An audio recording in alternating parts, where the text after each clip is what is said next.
L'honorable député Thierno Alassane Sall, vous avez la parole.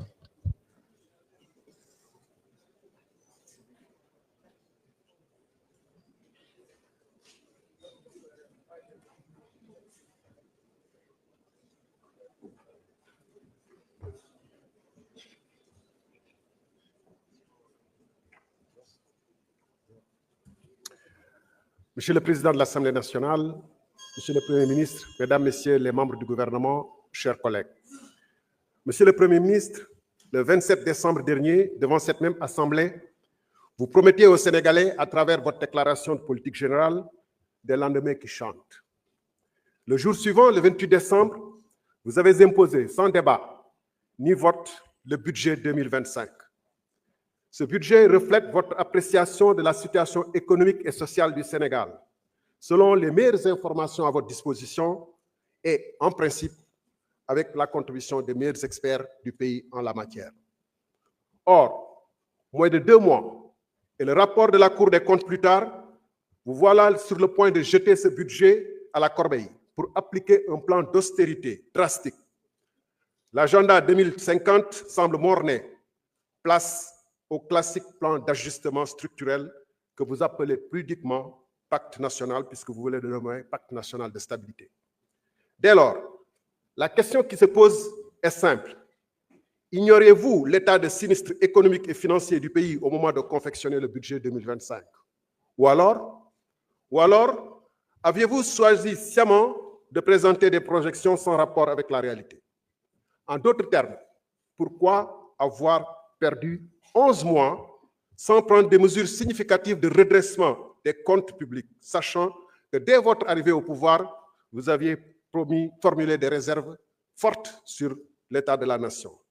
En effet, une volonté réelle d'assainissement des comptes se serait manifestée par une loi de finances rectificative dès le premier semestre 2024. Je vous accorde que la situation dont vous avez hérité est compromise, mais vous avez contribué à aggraver la situation. Par exemple, vous avez trouvé un déficit initial dans la LFI 2024 de, si je puis dire, seulement 840 milliards. Vous y avez ajouté votre propre contribution à ce déficit en le dégradant de 1522 milliards supplémentaires, ce qui l'a porté à 2362 milliards. Monsieur le Premier ministre, dégg naa la léegi nga wax ci wàllum réduction train de vie de l'État. fa ma njëkkoon xalaat ni foofu ngay tàmbalee mooy fonds politique yi nga xam ne da nga waxoon yow di dafa araam lu araam dañ ko war a teggi ci saa si surtout bu ñu naree jàkkaarloog Sénégalais yi laaj leen nañ leen def effort ndax góorgóorlu gi nag moom lu mu war a dégg ci sa kàddu mooy ceinture bi seere woon na ko ba mu nar a dagg na ko gën a seere weerum koor bi nar a ñëw moom weerum koor 2020 mars 2025 bi ay at lay duré. Donc dafa mel ni waa ji ne woon man li may naan sàngara la waaye bu dëggee ci sama biir day nekkaat meew fonds politique bi dafa araan waaye man mun naa ko lekk ci noonu agence yi nga xam ne da ngeen ko tàmbale woon régime bi fi jàll ak lu mu yées ba mu ñëwee rek dafa supprimer ay agence naam yokkaat na ko lu tax tàmbale woon dès 2024 wàññi agence yi waaye mercredi bu ne ngeen nommé ba léegi ngeen ne doog a gis ni que réew mi attanu ko booba nag université yi am na ñu bëri ñoo xam ne ay vacataires ñoo fay jàngale université yu bëri booba yéen a ngi recruter ay chargés de mission alors que am na ay médecins yu taxawal ci réew mi ba ma doon xaare premier ministre boo waxee réduction train de vie de l'État nga wax ni avion bi ñu xam ne dañ ko jëngoon ci jamono Kabit avion présidentiel. jërëjëf monsieur le premier ministre mën nga jël kàddu indi say tontu.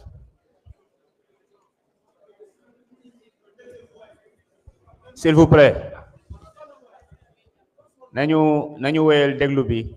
Merci beaucoup. Je pense que dans les interpellations de l'honorable député Thierno Alassane Sall, il y a beaucoup d'amalgame.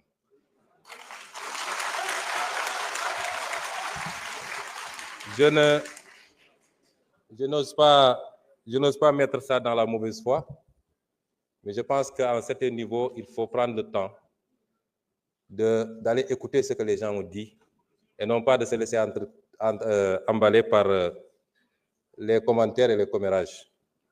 Je n'ai jamais dit que tel fonds était haram.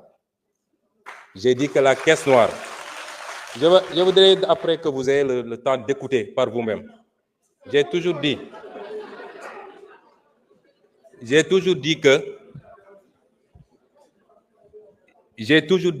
dans un pays, il faut qu'on soit très clair, dans un pays, avoir des fonds qui sont laissés exclusivement à la discrétion d'un homme, fût-il président de la République, qu'il peut utiliser à sa guise, qu'il peut donner à qui il veut, qu'il peut même mettre dans une pièce, mettre de l'essence et allumer, c'est inadmissible parce que c'est l'impôt des Sénégalais. Par contre, dans tous les pays du monde, et même dans ceux qu'on appelle les plus grandes démocraties, il y a ce qu'on appelle les fonds secrets, qui permettent de régler des situations qu'on ne peut pas afficher publiquement et qui font l'objet d'un encadrement. Et en étant député ici, et en étant dans l'opposition, j'avais fait même des propositions sur cet encadrement-là. Et cela correspond à la vision de PASTEF qui sera matérialisée dans la gestion de ces fonds secrets. Parce que nous respectons toujours nos engagements, nous. Et nous, au moins, on a pris ces engagements, vous ne les avez jamais pris. Ça veut dire que vous auriez largement joui des fonds politiques, comme vous avez joui du régime de Macky Sall pendant des années sans avoir jamais dénoncé.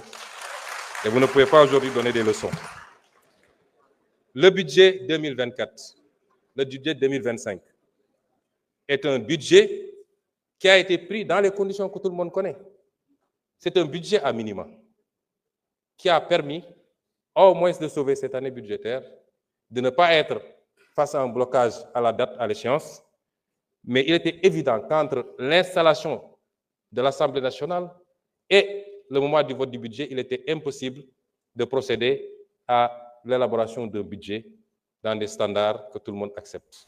Et c'est pourquoi nous sommes en train de travailler à la loi de finances rectificative que vous appelez, qui sera celle qui sera réellement conforme à notre programmation.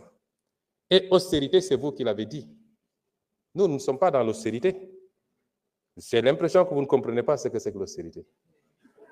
Nous ne voulons pas que le pays s'arrête malgré la situation difficile.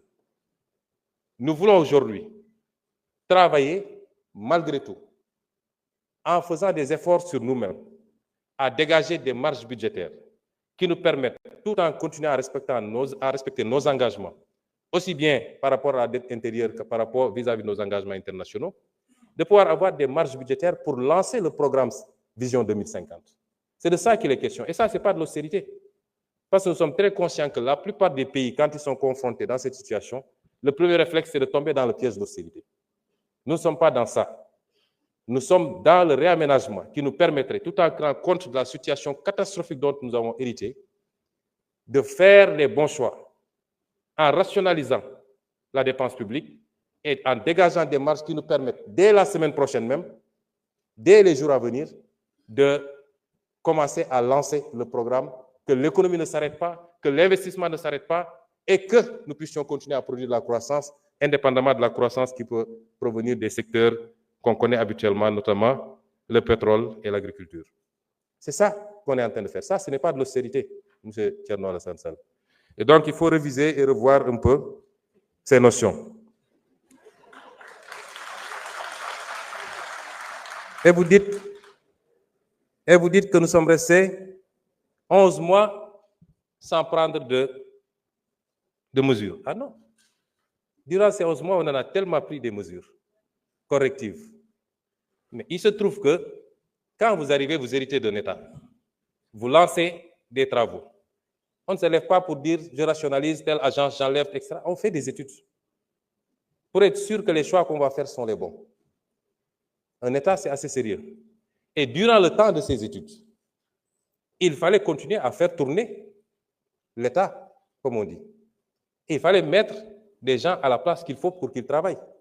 Parce qu'il n'est pas question aussi qu'on laisse des gens qui ne partagent pas notre vision, qui ne comprennent pas notre combat, continuer à vouloir piloter des directions générales stratégiques ou des agences où on a besoin aujourd'hui de nous installer dans la vision 2050.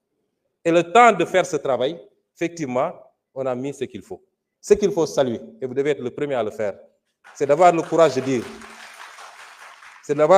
dire, nous ne subirons pas la pression du militant, nous ne subirons pas la demande militante et nous allons faire les réformes qu'il faut.